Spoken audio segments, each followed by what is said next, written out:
Hello दोस्तों, स्वागत है आपका इस न्यू वीडियो में। आज हम डिस्कस करेंगे गेट 2015 का question on stop and wait ARQ। आगे बढ़ने से पहले आपको बताना चाहता हूँ कि आप हमारी और भी वीडियोस के प्रीवियस क्वेश्चन की वीडियोस देख सकते हैं, like data structures, C programming and algorithms की। ठीक है, तो ये क्वेश्चन शुरू करने से पहले मैं आपको थोड़ा बेसिक बताना चाहता हूँ स्टॉप एंड वेट ARQ पे।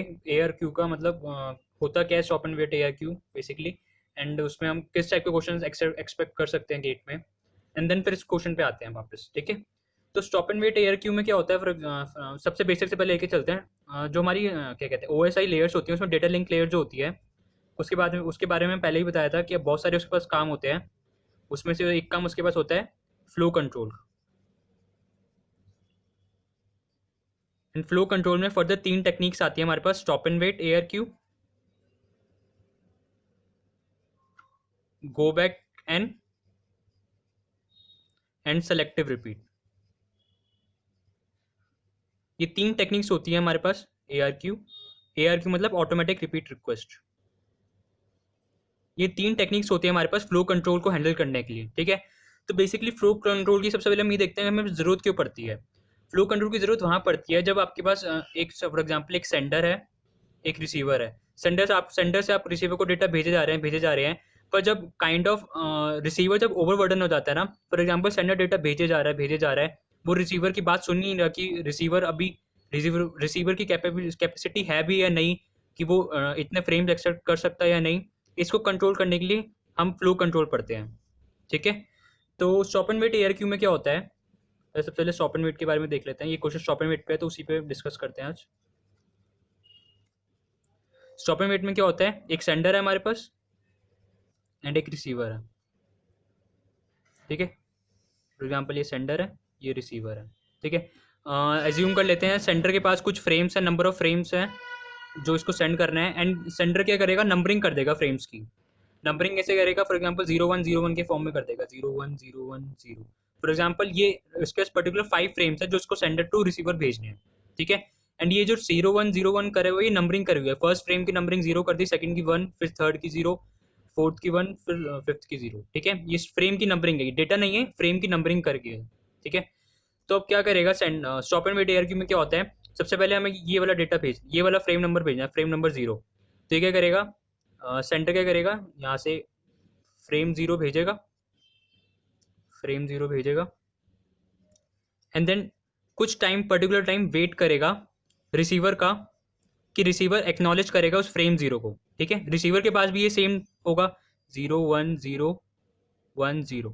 ठीक है, तो ये कुछ टाइम, पर्टिकुलर टाइम वेट करेगा अपने हिसाब से। जब भी ये डेटा फ्रेम भेजेगा सेंडर टू रिसीवर, तो ये अपना कुछ पर्टिकुलर टाइम सेट कर देगा, उतना टाइम वेट करेगा कि रिसीवर उससे एक्नॉलेजमेंट भेजे।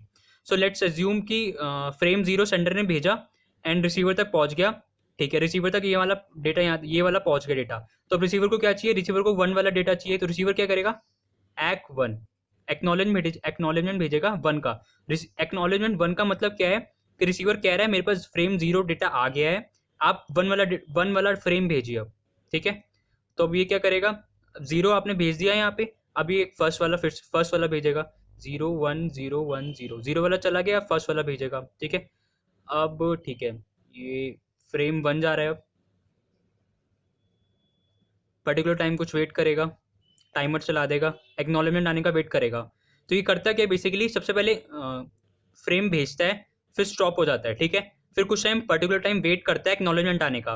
अगर एक्नॉलेजमेंट आता है तो फिर नेक्स्ट फ्रेम भेजता है। अगर एक्नॉलेजमेंट नहीं आया तो फिर से दोबारा जो फ्रेम भेजा था वो फिर से भेजेगा। ठीक है, फॉर एग्जाम्पल अगर फ्रेम 1 इसने भेजा, ठीक है, एंड इसका एक्नॉलेजमेंट रास्ते में ही लॉस्ट हो गया। ठीक है, इसका एक्नॉलेजमेंट क्या आने वाला था, फ्रेम 1 एक्सेप्ट हो गया यहाँ पे, तो अब 0 चाहिए इसे, ये करेगा एक्नॉलेजमेंट 0। ये एक्नॉलेजमेंट 0 का मतलब है 1 वाला, ये वाला डेटा मेरे पास आ गया है, अब आपको 0 वाला भेजना है मुझे।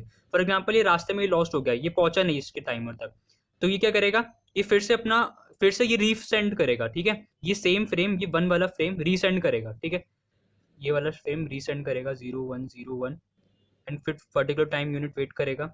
अब इसी पे हमारा, हमें यही भेजना है, तो फिर से भेजेगा फ्रेम 1। अब रिसीवर को क्या लगेगा, रिसीवर को लगेगा कि उसका एक्नॉलेजमेंट कहीं लॉस्ट हो गया था, इसलिए वो पुराना वाला डेटा फिर से भेज रहा है। तो रिसीवर क्या करेगा, इस फ्रेम को डिस्कार्ड कर देगा एंड फिर से बोलेगा मुझे ये वाला 0 वाला फ्रेम फिर से भेजो। ठीक है, मुझे फ्रेम 1 मिल गया है, एक्नॉलेजमेंट करेगा ये 0 का कि मुझे ये वाला फ्रेम चाहिए, एक्नॉलेजमेंट 0 करेगा। अब एक्नॉलेजमेंट टाइम पर आ गया, टाइमर से चलाया था, तो ठीक है से तो चल जाएगा कि ये वाला डेटा चला गया है इसके पास। अब ये इस वाले को भेजेगा, एक्नॉलेजमेंट 0 का आया था, जो मतलब 0 वाला रिसीवर को चाहिए, तो अभी इस वाले फ्रेम को भेजेगा सेंडर 0 1 0 1 0। अब इस पे आ गई बारी। फिर कुछ पर्टिकुलर टाइम वेट करेगा, भेजने के बाद ये भेजेगा फ्रेम 0।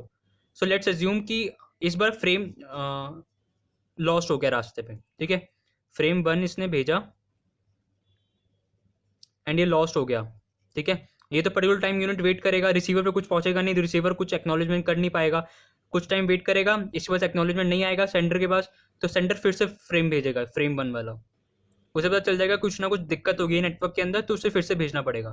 तो 0 1 0 1 0, 0 वाला फिर से भेजेगा, कुछ पर्टिकुलर टाइम यूनिट वेट करेगा, फ्रेम फ्रेम 1 फिर से भेजा और एक्नॉलेज रिसीवर को फ्रेम 1 मिल गया। एक सेकेंड, फ्रेम 1, हाँ ठीक है, 0, हाँ ठीक है, फ्रेम 1 मिल गया। तो अब उस क्या करेगा, सॉरी, जब फ्रेम 1 लॉस्ट हुआ था तो इसने फिर से भेजा। ठीक है, तो ये एक्नॉलेज कर देगा कि मेरे पास फ्रेम 1 आ चुका है एंड 0 मुझे चाहिए, ये एक्नॉलेज कर देगा ACK 0। इसका मतलब है फ्रेम 1 मेरे पास आ गया है, तुम 0 मुझे वापस भेजो। ठीक है, ऐसे ही कंटिन्यूस प्रोसेस चलता रहेगा। जैसे बेसिकली 3 केसेस हो सकते थे, या तो जो आपका सेंडर टू रिसीवर जो आप डेटा फ्रेम भेज रहे हो वो परफेक्टली चला जाए, वो फर्स्ट केस में हो गया था, फ्रेम 0 भेजा, एक्नॉलेजमेंट 1 आ गया, तो मतलब परफेक्ट ट्रांसमिशन हो रहा है। ठीक है, सेकेंड केस में हमने क्या देखा कि सेंडर ने जब फ्रेम 1 भेजा तो रिसीवर ने जो एक्नॉलेजमेंट भेजा वो रास्ते में लॉस्ट हो गया, तो सेंडर फिर से फ्रेम 1 रीसेंड करेगा। ठीक है, एंड देन उसे एक्नॉलेजमेंट मिलेगा तो फिर वो नेक्स्ट फ्रेम भेजेगा। ऐसे ही जब सेंडर ने जब फ्रेम 1 भेजा, अगर वो रास्ते में लॉस्ट हो गया, देन फिर से सेंडर फ्रेम 1 भेजेगा ताकि उसे एक्नॉलेजमेंट मिल जाए। तो बेसिकली सेंडर को कब पता चलता है, सेंडर वेट करता है एक्नॉलेजमेंट का। ठीक है, जब उसे एक्नॉलेजमेंट मिल जाएगा तब वो नेक्स्ट फ्रेम सेंड कर देगा, अगर उसे एक्नॉलेजमेंट नहीं मिला तो वो फिर से पुराना जो उसने पहले फ्रेम भेजा था वही वाला फ्रेम सेंड करेगा। ठीक है, तो इसमें बेसिकली 2 टाइप के क्वेश्चन बनते हैं आपके, या तो वो क्वेश्चन में पूछ सकता है चैनल की यूटिलाइजेशन मतलब एफिशिएंसी, दूसरी चीज होती है थ्रूपुट। तो इस क्वेश्चन में बेसिकली एफिशिएंसी पूछी है, तो उसका फॉर्मूला मैं ड्राइव करके बता देता हूँ कैसे आता है। ठीक है, तो एक पर्टिकुलर सिनेरियो ले लेते हैं, फॉर एग्जांपल ये वाला सिनेरियो ले लेते हैं। ठीक है, सेंडर टू रिसीवर है। ठीक है, सेंडर के पास एक मैसेज है, एक फ्रेम है। ठीक है, इस फ्रेम को चैनल पे कुछ रखने का टाइम लगेगा, वो समय कहते हैं ट्रांसमिशन टाइम। ठीक है, TT है आपका ट्रांसमिशन टाइम।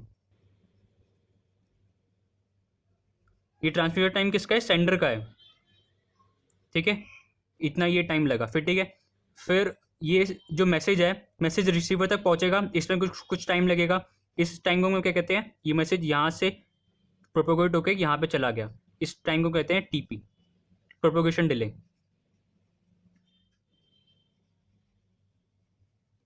ठीक है, देन फिर अब यहाँ पे रिसीवर के पास पहुंच गया, रिसीवर उस रिसीवर को कुछ काम करना होगा, उस पर कुछ प्रोसेसिंग करनी होगी, तो रिसीवर को कुछ टाइम लगेगा, उसको हम कहते हैं TQ। रिसीवर के पास ही अभी रिसीवर कुछ काम करेगा उस पर, उसे कहते हैं TP कह सकते, टी प्रोसेसिंग कह सकते हैं बेसिकली। ये टी प्रोसेसिंग क्या है, प्रोसेसिंग टाइम क्या है, वो डेटा आएगा उसका हेडर रिमूव करेगा, कुछ पे कुछ फंक्शन कुछ से कुछ करना होगा रिसीवर को, तो उस टाइम को क्या कह रहे हैं, प्रोसेसिंग टाइम कह रहे हैं। ठीक है, एंड देन फिर रिसीवर को एक्नॉलेजमेंट भेजना है सेंडर को, एक्नॉलेजमेंट भेजने के लिए भी क्या चाहिए, ट्रांसमिशन टाइम चाहिए एक्नॉलेजमेंट का। अब रिसीवर के पास ये एक्नॉलेजमेंट है। ठीक है, एक्नॉलेजमेंट को चैनल पे रखने के लिए भी कुछ टाइम लगेगा, लेट सपोज इसे कहते हैं हम TTACK, ये एक्नॉलेजमेंट का ट्रांसमिशन टाइम है। ठीक है, एक्नॉलेजमेंट का ट्रांसमिशन टाइम।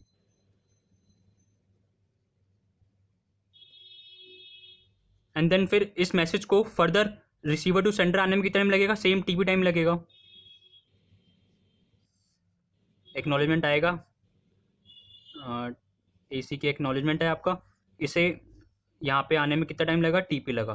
तो अब आपको अगर एफिशिएंसी निकालनी हो तो एफिशिएंसी क्या होती है, यूजफुल टाइम अपॉन में टोटल टाइम।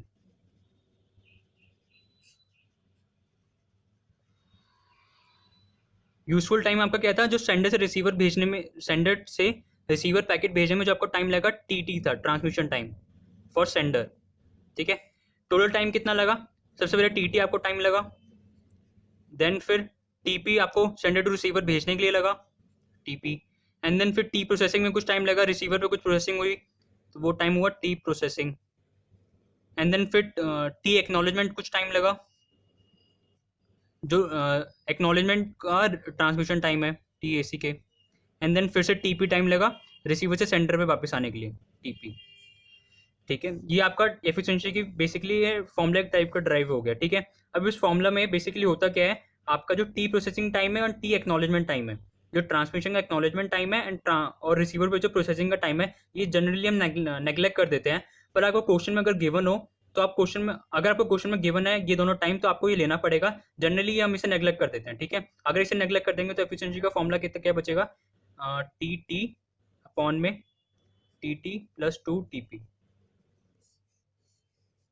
ठीक है। टीटी क्या है, ट्रांसमिशन टाइम ऑफ सेंडर, और टीपी क्या है, प्रोपोगेशन टाइम, ठीक है। अब इस क्वेश्चन को पहले पढ़ लेते हैं। क्वेश्चन क्या कह रहा है, suppose that stop and wait protocol is use, stop and wait protocol use करा है, ठीक है, on the link with a bit rate of 64 kilobits per second, bandwidth क्या है 64 किलोबिट्स पर सेकेंड, बिट्स हैं तो small B, and 20 milliseconds propagation delay, TP कितना दिया है 20 मिली सेकेंड्स, मतलब 20 इंटू 10⁻³ सेकेंड, ठीक है। Assume that the transmission time for the acknowledgement and the processing time at nodes are negligible. तो इसमें पहले बता दिया क्वेश्चन में, जो ट्रांसमिशन टाइम फॉर एक्नॉलेजमेंट है T ack and T processing negligible है, तो इन्हें नेग्लेक्ट कर सकते हैं, मतलब जीरो मान सकते हैं, ठीक है। Then the minimum frame size in bytes to achieve a link utilization of at least 50%। तो आपको एफिशिएंसी कितनी चाहिए, एटलीस्ट 50% होनी चाहिए, मतलब 50%, अगर परसेंटेज में अगर आप चाहिए तो 1/2 होनी चाहिए, मिनिमम 1/2 होनी चाहिए, ठीक है। एटलीस्ट 50%, 50% का मतलब 50/100, तो सिंपली 1/2 लिख सकते हैं, ठीक है। तो एफिशिएंसी का हमने फॉर्मूला यहाँ ड्राइव कर ही लिया है, टी टी अपॉन में T T by two P. तो एफिशिएंसी आपकी ग्रेटर देन 1/2 होनी चाहिए, इसका मतलब टी टी अपॉन में T T plus two T P आपका ग्रेटर देन 1/2 होना चाहिए। इसे थोड़ा सॉल्व कर लेते हैं, सॉल्व करेंगे तो क्या आएगा, टी टी और ये इधर 2 मल्टीप्लाई हो जाएगा प्लस 2 टी पी, ठीक है। तो अब ये टी टी इधर जाएगा तो सिंपली क्या हो जाएगा, T T two T P, T P आपको पहले से दिया है, ओ टी पी आपको पहले से दिया है 20 मिली सेकेंड, तो कितना हो जाएगा 2 into 20 milliseconds. And transmission time आपका क्या होता है, लेंथ अपॉन में बैंडविड्थ। लेंथ क्या होती है, लेंथ ऑफ फ्रेम, जो आपने फ्रेम भेजा था उसकी लेंथ अपॉन में चैनल की कैपेसिटी क्या है, बैंडविड्थ। बैंडविड्थ आपको गिवन है 64 KB पर सेकेंड, तो ये कितना आएगा, ये बैंडविड्थ उधर मल्टीप्लाई हो जाएगा 2 इंटू 20 मिली सेकेंड को आप 10⁻³ ले सकते हैं सेकेंड में कन्वर्ट करने के लिए, इंटू 64 KB पर सेकेंड। और क्वेश्चन में आपको किस में गिवन है, क्वेश्चन में आपको निकालना किस में है, लेंथ ऑफ पैकेट जो निकालना है बाइट्स में निकालना है, और अभी आपके पास किस में है, बिट्स में है। तो इसको 1 बिट आपके पास कितना होता है 1/8 बाइट, तो इसे बाइट में कन्वर्ट के लिए डिवाइड बाई 8 करना पड़ेगा, तो ये कैपिटल बी में हो जाएगा, ठीक है। तो ये कितना होगा, 8 से 8 गया, किलो कितना होता है 10⁻3, ये सेकंड ये हटा देते हैं पूरा, 10⁻3, 10 - 3 10⁻3 ये कट गया, तो ये कितना आएगा 2 इंटू 40, 40 इंटू 8 320, ये आएगा 320 बाइट्स। तो एल की वैल्यू क्या आई finally, L should be greater than equal to 320 bytes. Minimum पूछा है आपसे, मिनिमम फ्रेम साइज कितना होना चाहिए, minimum frame size for utilization of at least 50%, तो आपका कितना आया 320 बाइट्स आया है। तो आपका आंसर कितना हो जाता है, A 160 B 320। मिनिमम आपका फ्रेम साइज 320 बाइट्स होना चाहिए अगर आपको जो लिंक यूटिलाइजेशन है वो कम से कम 50% चाहिए, तो ठीक है। तो यहाँ ये हमारा क्वेश्चन पूरा होता है। अगर आपको ये वीडियो अच्छी लगी तो प्लीज़ वीडियो को लाइक कीजिए, चैनल को सब्सक्राइब कीजिए फॉर फर्दर वीडियोस। मैं और भी वीडियोस लेके आने वाला हूँ स्टॉप एंड वेट ARQ की एफिशिएंसी पे, एंड जो और भी क्वेश्चंस आए हैं थ्रूपुट पे भी कुछ क्वेश्चंस आए हैं, एंड देन फिर फर्दर आगे प्रोसीड करेंगे गो back and selective repeat ARQ questions पे, ठीक है। थैंक यू, नेक्स्ट वीडियो में मिलते हैं।